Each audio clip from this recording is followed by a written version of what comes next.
नमस्कार साथियों, आज हम यहाँ सारे किसान जवान देश का युवा इकट्ठे हुए हैं। आज इस देश का किसान और जवान मिलकर 76 साल बाद इस देश को बचाने की लड़ाई के लिए निकले हैं। उसी क्रम में आज खैर से अलीगढ़ तक किसान जवान सम्मान यात्रा एक निकाली जा रही है और हम सभी वहां जाने के लिए तैयार हैं। आज देश के हालात ऐसे हो गए हैं कि यहाँ पर ना किसान सुरक्षित है, ना जवान सुरक्षित है, ना युवा सुरक्षित है, ना महिला सुरक्षित है। कहीं न्याय की लड़ाई है, कहीं रोटी की लड़ाई है, कहीं ओआरओपी की लड़ाई है, कहीं और पेंशन की लड़ाई है। देश को 76 साल में जितनी भी सरकारें आई उन्होंने गर्त में धकेल दिया। आज किसान और जवान अपनी खुशी से नहीं आ रहे, मजबूरी में आ रहे हैं। देश को बचाने के लिए सरकारों पर भरोसा करके वो देख चुके हैं कि किसी सरकार ने देश के लिए अच्छा नहीं किया। न्याय व्यवस्था को देखिए, कहां है न्याय व्यवस्था। एजुकेशन व्यवस्था को देखिए, कहां है।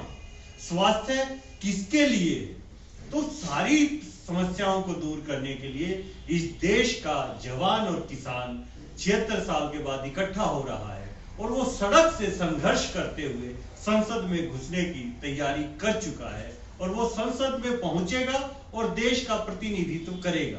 मेरे साथ जवान भी बैठे हैं और युवा साथी जो पिछले 10 साल से रोजगार की तलाश कर रहे हैं वो भी बैठे हैं, लेकिन कुछ मिला नहीं। तो मैं अपने साथी से कहूंगा वो अपनी बात। जय जवान जय किसान। मैं भारतीय किसान पार्टी की तरफ से यह बोलना चाहता हूं कि ये किसान यात्रा जो निकाल रहे हैं, किसान सम्मान यात्रा, हम भरपूर सहयोग इनका करते हैं। और जैसे कि भी देश का नारा है जय जवान जय किसान।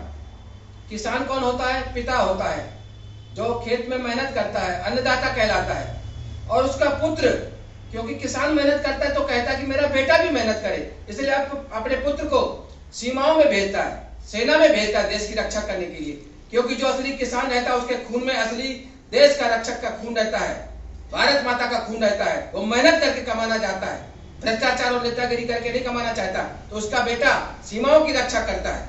तो हम आपसे बोलते हैं कि आज किसान भी संकट में है। जो 13 महीना आंदोलन चला आपने सबने देश में हाल देखा। उसके पहले भी सरकारों ने किसानों के लिए कुछ नहीं किया, सब कर्ज में आ गए। आर्थिक हालत उनकी खराब हो गई, बदहाली पर आ गए। कर्ज माफी बोलकर भी कर्ज माफी नहीं की जा रही, संकट में है। उनके बच्चे जाके पलायन कर रहे हैं, किसानों के जाके सर्विस कर रहे हैं महाराष्ट्र में, पंजाब में, हरियाणा में, गांव छोड़ के, माँ बाप को छोड़ के, घर परिवार को छोड़ के किसान अकेला पड़ गया है। तो हम आपसे वादा करते हैं कि सरकारों ने जो किसानों को सड़कों पर लाने का काम किया, उसके बाद ओआरओपी लेकर हमारे जो सैनिक हैं, पूर्व सैनिक, उनके साथ भी अन्याय हुआ, उनकी भी बात नहीं सुनी गई। अब वो सड़कों पर आ गए हैं। उसके बाद मजदूरों को निजीकरण के कारण परेशान किया गया, फिर जीएसटी के कारण व्यापारियों को परेशान किया गया, बेरोजगारी के कारण युवाओं को परेशान किया गया, रोजगार मांगने पर डंडे मारे गए, महिलाओं के साथ उत्पीड़न हुआ। ओलंपिक पदक विजेता जो है वो न्याय मांग रही थी कि हमारे साथ बदसलूकी हुई है, उसके साथ भी उत्पीड़न हुआ, हर वर्ग के साथ उत्पीड़न हुआ। तो हम देश के जवान किसान इकट्ठे होके, यानी पिता पुत्र इकट्ठे होके, मजदूरों को, व्यापारियों को और जो महिलाएं हैं, युवाओं को, सबको एकजुट होकर हम मैदान में आ रहे हैं। और अगले कुछ महीनों में आप पूरे देश में ये बवंडर के रूप में देखोगे। और 2024 निश्चित रूप से जवान का, किसान का, मजदूर का, व्यापारी का और महिलाओं का होगा, इन भ्रष्ट नेताओं का नहीं होगा, यह वादा करता हूं। जय जवान जय किसान, जय जवान जय किसान। इसी क्रम में हमारे साथी वेदपाल जी आपके बीच बात रखेंगे। इन्होंने 13 महीने तक दिल्ली के बॉर्डरों पर लंबी लड़ाई लड़ी है। वेदपाल जी। मैं पूरे भारत देश के नागरिकों को कहना चाहता हूं कि जब जवान और किसान एक साथ रोड पर निकल जाते हैं तो इन सरकारों को झुकना पड़ता है, सोचना पड़ता है। जब हमारे देश का किसान रात को इतनी ठंड सर्दी में पानी देता है, उसको मालूम होता है उसका बेटा रक्षा के लिए बॉर्डरों पर खड़ा होता है और वो पानी के ठंड के अंदर छिपा होता है। उसको पता है इन जालिमों ने क्या कर रखा है, अपनी कोठियां महल खरीदते हैं, विदेशों में पैसा जमा कराते हैं।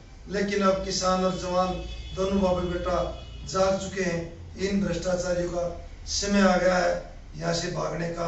इनकलाब जिंदाबाद। जय जवान जय जय किसान। जवान